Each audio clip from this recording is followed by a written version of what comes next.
Foli ni waleɲuman an b'o kɛ k'o di bɛɛ lajɛlen ma nin waati in na bi ye tarata ye desanburu kalo tile 13 san 2022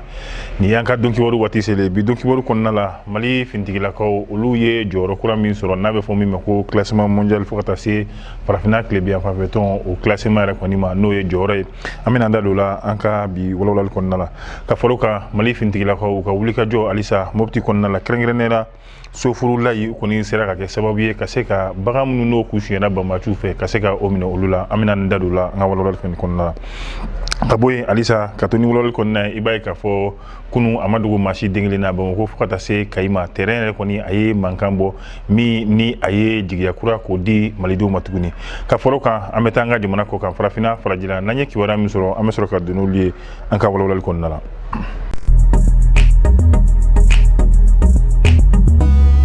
Ina ko an y'a fɔ cogoya min na Mali finitigilakaw olu kɔni ye jɔyɔrɔ kura sɔrɔ an bɛ waati min na a bɛ fɔ jɔyɔrɔ min ma ko top 3 ayiwa o de kɔni dira Mali finitigilakaw ma classement laban min kɛra ni o ye jɔyɔrɔ ko ye finitigilakaw olu ka taabolo yɛrɛ kɔni fɛ i b'a ye k'a fɔ Mali finitigilakaw u ye baara belebeleba k'o kɛ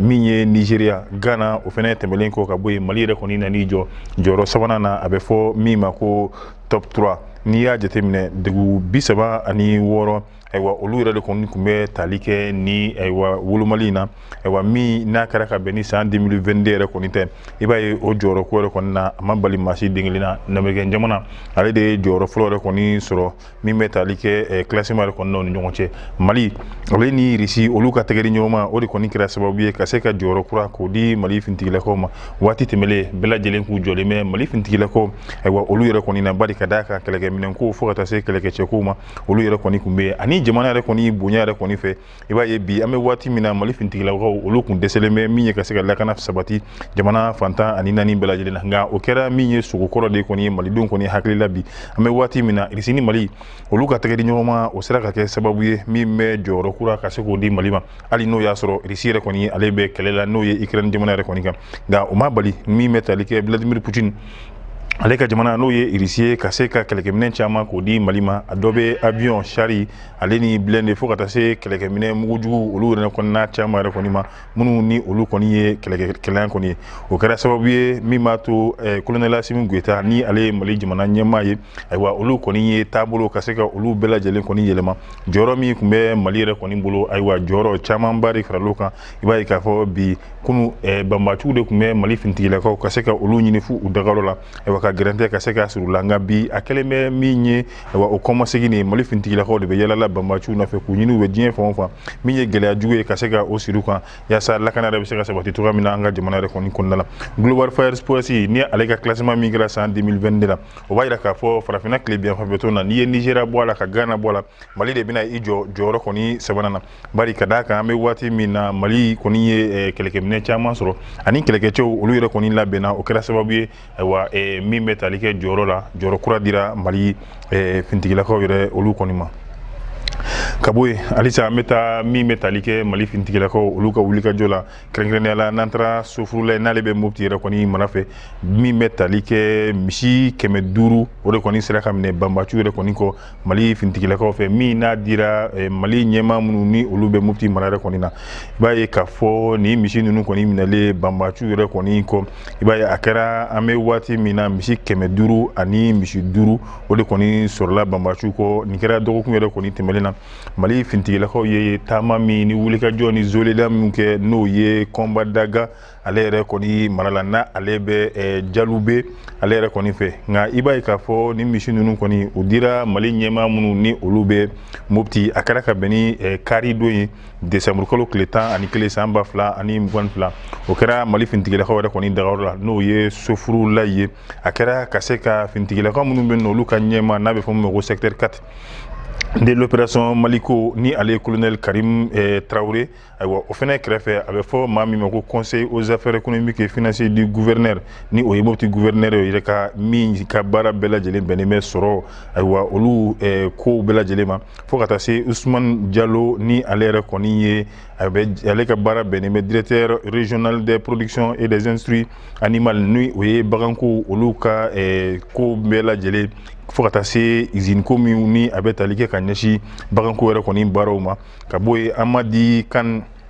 Diallo ale yɛrɛ kɔni fɛnɛ kun bɛ kɛnɛ kan i b'a ye k'a fɔ chef de secteur min ni ale ye opération Maliko ma ɲɛma ye yen nɔ Mopti mara yɛrɛ kɔni na ni o colonel Karim Traoré kɔni ye yirali kɛ k'a fɔ Mali finitigilakaw b'u siɲɛ sabanan nin na de min ni o ye misiw ani baganw ka se ka bagan wɛrɛw ka se ka olu minɛ banbaaciw kɔ ka se k'o di Mopti ma ɲɛmaw yɛrɛ kɔni ma cogoya min na nin yɔrɔ in na a ye foli ni waleɲumandɔn k'o kɛ ka ɲɛsin Mopti jamanadenw Mopti kaw yɛrɛ ma ale ni Mali finitigilakaw bari ka d'a kan olu ka tɛgɛ di ɲɔgɔn ma o de sera ka kɛ sababu ye Mali finitigilakaw sera ka nin baara ninnu kɛ ani u ka baara dɔn min b'u la o de kɛra sababu ye a bɛ fɔ ko Mali ka finitigilakaw olu ka sanayɛlɛ min kuma bɛ ka fɔ nin ye a seereya yɛrɛ kɔni dɔ ye nka a y'a fɔ misi den kelen tɛmɛtɛkow la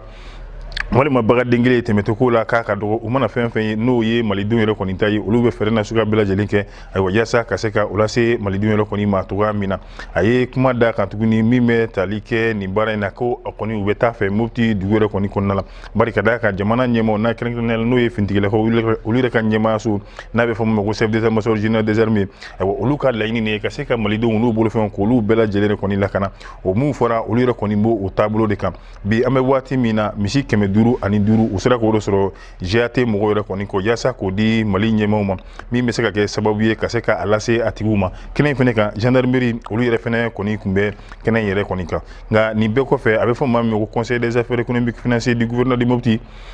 n'ale Ousmane Diallo a ye Mali finitigilakaw k'u fo ka se ka u waleɲumandɔn u ka baaraba min ni olu yɛrɛ kɔni kɛra bari ka d'a kan olu ka wulikajɔ de sera ka kɛ sababu ye basigi ayiwa o sera ka na an bɛ waati min na Mopti yɛrɛ kɔni kɔnɔna la o de kama min ye Ousmane Diallo ale kɔni ye halisa jamanadenw ka se ka u wele u ni Mali finitigilakaw ka tɛgɛ di ɲɔgɔn ma kɛ min b'a to baara minnu ni o bɛ tali kɛ banbaaci kɛlɛ la o bɛ se ka kɛ cogoya min na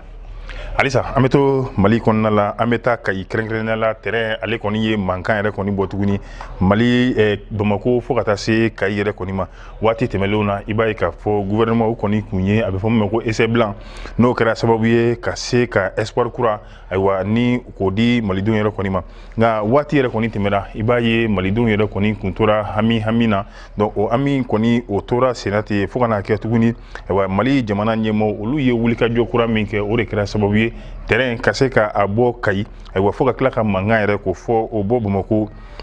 an bɛ don min na n'o kɛra tɛnɛndo yɛrɛ kɔni na ayiwa terrain ni ale yɛrɛ kɔni nana a bɛna kɛ sababu ɲuman caman ye bari dugu fɛn fɛn n'o o bɛ terrain bolisira la ayiwa olu minnu n'olu ka jago jɔra a bɛna se ka kɛ sababu ye o jago ninnu olu bɛna se ka segin kokura ko tuguni an bɛ taa an ka jamana kɔ kan min bɛ tali kɛ minisiri min ka baara bɛnnen bɛ Mali ale ni jamana wɛrɛ cɛ koɲɛw ɲɛnabɔli ma ale kɔni kun taara min ye baara ɲɔgɔnya la Genève jamana yɛrɛ kɔni kan a y'i to o baara ɲɔgɔnya la a minisiri ɲɔgɔn min bɛ yen nɔ ni o ka baara bɛnnen bɛ maliden minnu bɛ ko kan olu ka ko bɛɛ lajɛlen ɲɛnabɔli ma ka taa foli bila maliden minnu yɛrɛ kɔni bɛ n'o ye Genève yɛrɛ kɔni kɔnɔna la a n'u ye bɔlɔdalasigi kɛ o bɔlɔdalasigi ninnu fɛnɛ kɛnɛna la o kumara ko caman kan minnu ni olu bɛ tali kɛ Mali yɛrɛ kɔni ka ɲɛta la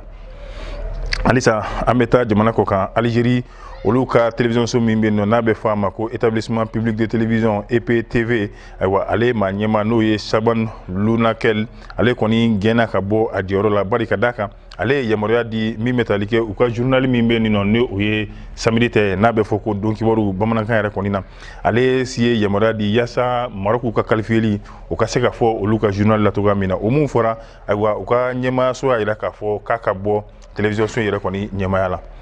halisa an bɛ to kɛnɛ kan